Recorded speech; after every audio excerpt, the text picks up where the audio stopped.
Ta. All right. So apparently I am live, which is interesting. So let's see how this works.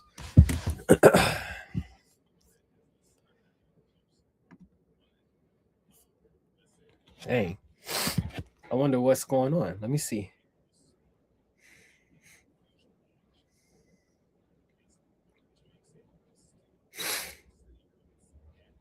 Give me one moment. I'm really what? I'm really trying to see how this looks.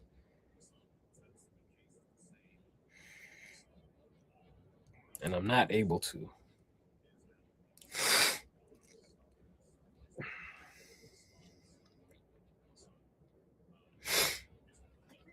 Dang, I'm gonna have to figure something else out.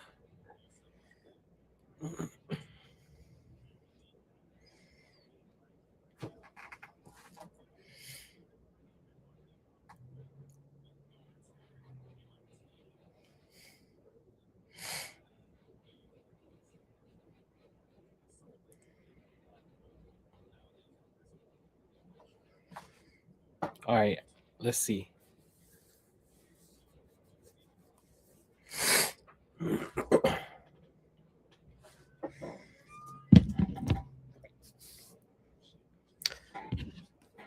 Boom.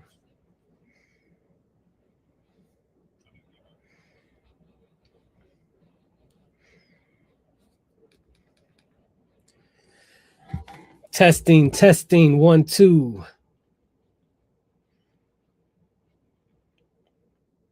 Testing, testing, 1, 2. All right. So here is the presentation that I got together. I did it earlier, and apparently there was a huge problem related to stopping or ending the live stream. I then went ahead and I got on Bigo, and I ran across my sister Issa Queen, and she ended up, saying that she caught part of my live stream. She didn't understand what was up, and then when we were going through it, man, it was tragedy. Uh, the live stream was still streaming, and apparently it had just been going on and on and on and on. So I ended up having to take that down and putting this up. All right. So I'm gonna go through this again. The 7 Herus, right? This is the mother goddess tradition. This is part of the mother goddess tradition that was in ancient Kemet, right? All right. And it's not gonna go into detail about how fate and destiny was determined and discussed in Egypt. It's going to go into points, but not detail like a deep dive. Like, we only have so much. And then I'm going to be honest, some of this is going to be my conjecture. It's going to be my educated guess, right? I'm going to present to you the evidence, but then I'm going to also say what it is I think the evidence is saying. Sorry, that's just the way it goes. All right. So let's get into Heru, the goddess of love, beauty, the openness, the sky, the motherhood, womanhood. Let's say womanhood, not necessarily motherhood. Offset would be motherhood. Heru, I guess in this tradition, yes, but in the stories, in the culture, she's not necessarily the mother, but she's the woman. She's the queen, she's the sister, she's especially the desirable, fun-loving sister, right? But she's usually depicted as a cow or as a woman with cow horns and a sun disk, right? Um Now this is a distinct form taken by a single divine entity, right? Heru. What What we're looking at when we say the seven head Herus or the seven Hathors are seven particular manifestations of this goddess or of this creative manifested energy, right? So in Egyptian, so this time we're going to look at a group of seven. So you'll notice divine numbers. You got 3, 7, 8, 9, 18, 36, 72. These are certain numbers that are associated with divine characters within Kemetic theology, right? Uh, let's move on. All right, she's the goddess of love, beauty, music. I so have to get rid of that motherhood joint. She's depicted as a cow or a cow-headed woman, or a woman crowned with cow horns cradling the sun disk, right? Now, esoterically, the cow horns would be representative of the will, and the sun disk would be representative of creative energy. So, how this head Heru would be, that image there would be representative of how you need the creative energy.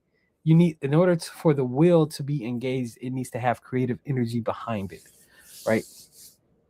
Major centers of worship was at Dendera, Memphis, Thebes, and it goes all the way back to pre-dynastic times, right? And then she held authority of welcoming the dead into the beautiful West.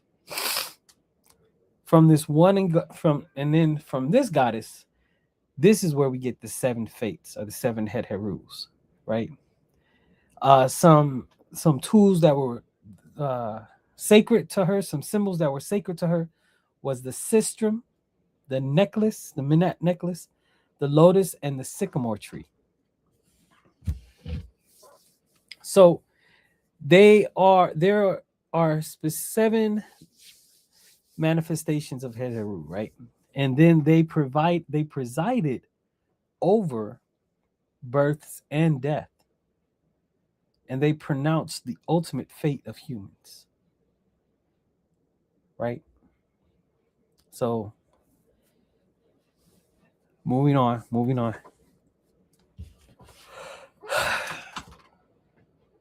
We can find it represented in tombs like Queen Nefertari in Dynasty 19 and in the Book of the Dead, chapter 148, that shows the 7 cows whose role is to determine the destiny of a child at birth, right?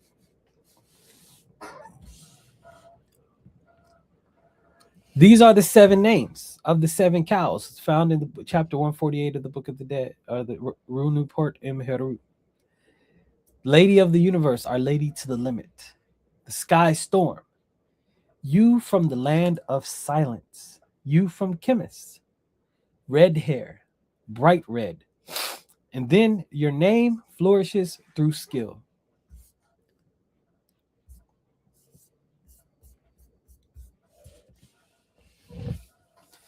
So, Lady of the Universe, Neptet Irjer. Neptet Irjer, Our Lady to the Limit, right?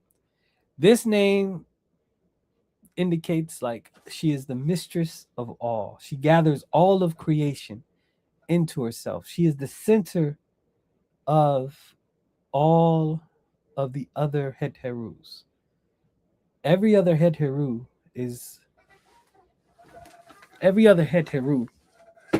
role contributes to her role within the destiny, within the fate. According to the name, I'm just going by the name. Sky Storm, Pet Keri, right? It's a destiny that arrives. These are the storms that should be faced or would be faced in the person's life, right? These are the turmoil and the upheavals that they'll face along the way. You from the land of silence, what the ancestors want from you, what the mission that your ancestors have sent you on, right? This is what she is speaking into existence. She speaks beyond the realm of the living. You from Chemis. Chemis was the marshlands. Chemis was the marshlands where Osset uh, hid from Set after the conception of Heru. So it's the secret will, it's the secret talent that will bring life into existence, right? That is what this goddess represents.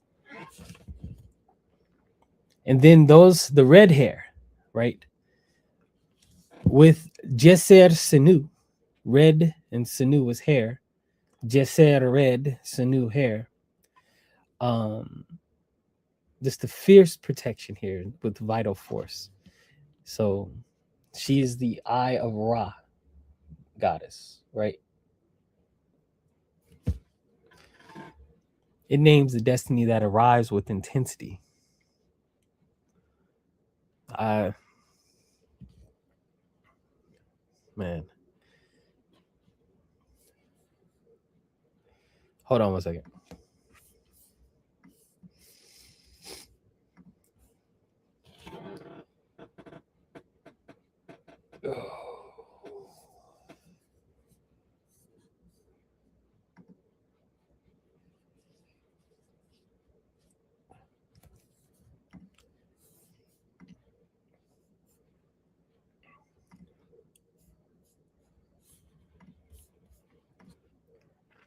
All right. Now, your name flourishes through skill, right?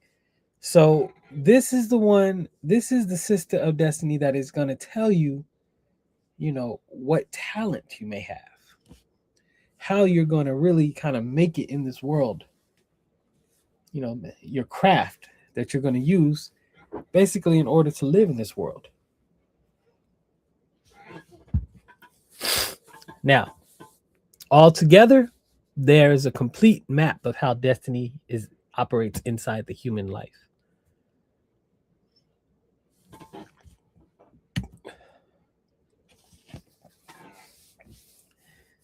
And so, taken together, they acted as the cosmic weaver of destiny.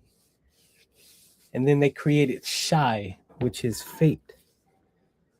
So, the lifespan of a person is given, the manner of their death, the fortunes and reversals along the way. It was pronounced at birth by the seven head Herus. And then the seven head Herus worked alongside Menenet Reshkenet in order to produce Shai. Menenet is the birthing place, or the birthing conditions. Renenet is the name.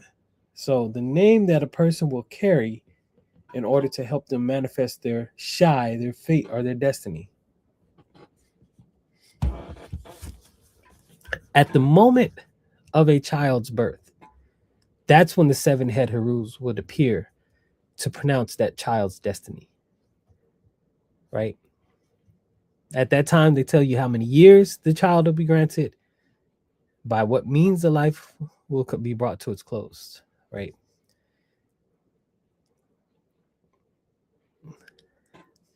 So, to be fated in chromatic theology is to have been spoken into existence, the same way the universe itself was spoken into existence at the dawn of time.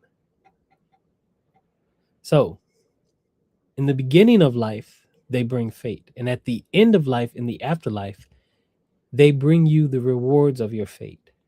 They give you the milk, the bread, the beer. This is what the Egyptians thought of as the afterlife, the good life, having enough milk, basically having enough to eat. That was the good life for the Kemites. Book of the Dead, spell 148. It's the canonical funerary text, right? In which the seven celestial cows appear together alongside the bull of the west, which is Asar. And then it was through this spell that the deceased addressed the seven and asked them for provision in the afterlife. This is where I got the names from, right? Also, the tomb of Nefertari is where we see the seven cows again, or the seven head Herus.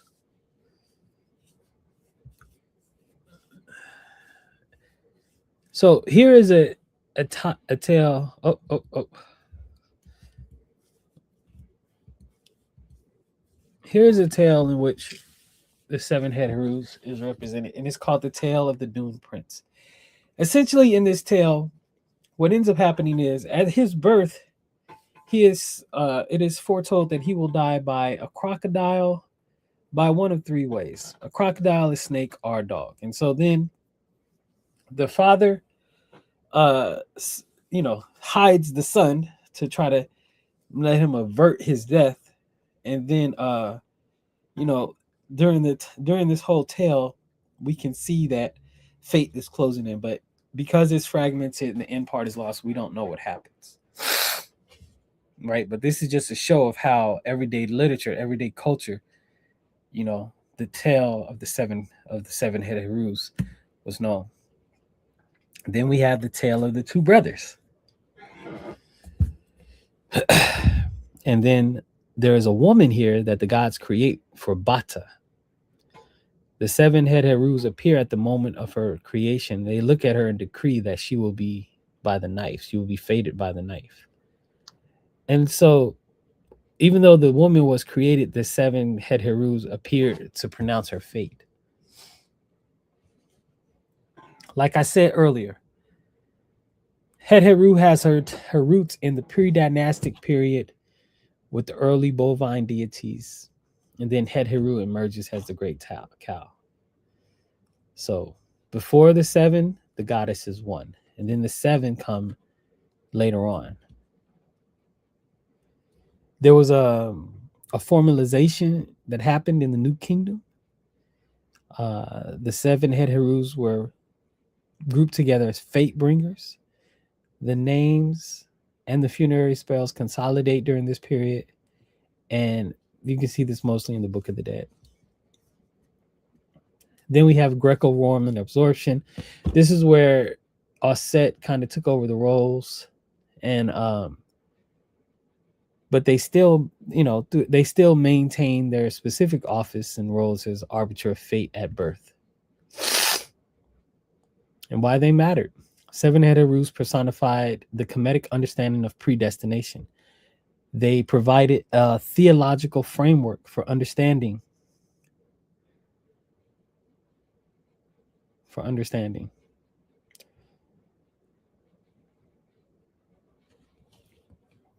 All right. And that is about it. So that was quick. That was fairly quick.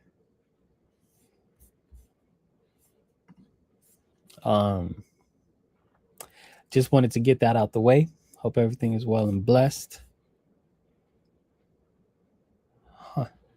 Peace out.